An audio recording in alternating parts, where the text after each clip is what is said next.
जिनके लिए रोते हैं हम रात में।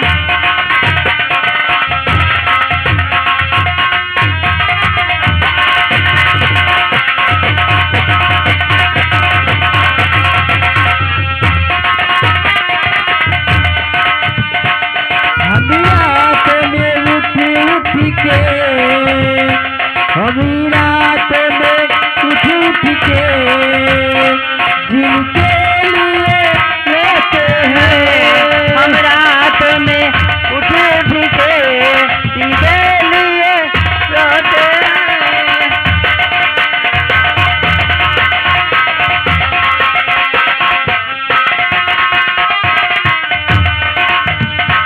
हम रात में उठ के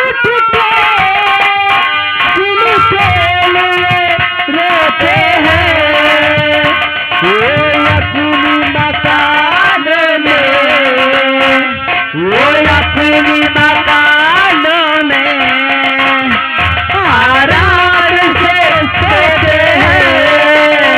वो अपनी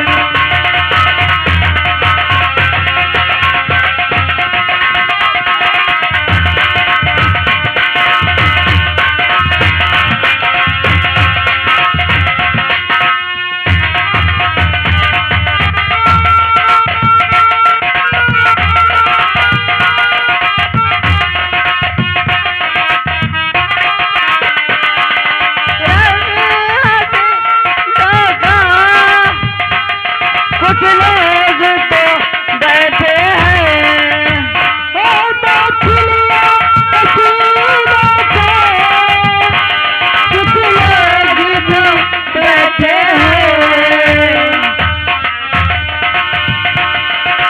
बैठी में।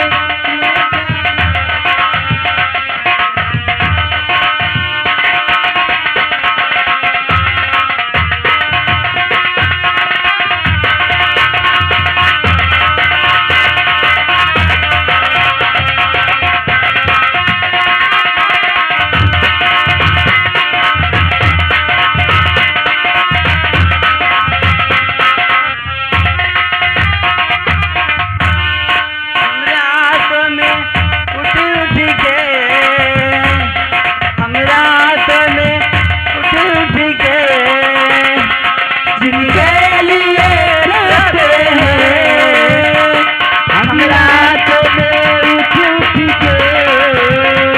जिनके लिए रोते हैं।